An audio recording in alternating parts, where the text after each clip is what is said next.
అందరికీ నమస్కారం అండి. ఈ వీడియోకి ఒక లైక్ చేస్తారని కోరుకుంటున్నాను. నిన్న ఒక వీడియో చేశానండి. నేను ఏ పంటకు నీళ్లు పారవేస్తానో వెళ్తున్నానని చెప్పేసి. అదేనండి పంట. ఈ పంట పేరు ఏంటో తెలియజేస్తాను మీకు.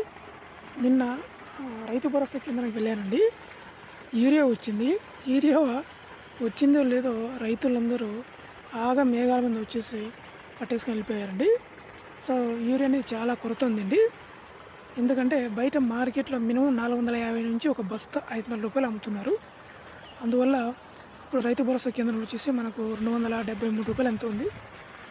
అది నార్మల్ సబ్సిడీ పోయిన తర్వాత రేటు. ఇదేనండి మా సొంత పంట అండి. ఇది చూడండి, నీళ్ళు పారుతూ ఉన్నాయండి. పారవేస్తూ ఉన్నాను నేను. వాళ్ళ మార్నింగ్ వచ్చండి చలికి. స్వెటర్ అందుకు ఇప్పేసి పక్కన పెట్టినాను. అక్కడ కొద్దిగా ఎండ వస్తుంది. ఇప్పుడు చూడండి, తెగేసిందండి. నేను వీడియో చేసేసరికి అటు పక్క పోతున్నాయి. త్వరగా మడవేయాలా. Thank you for watching.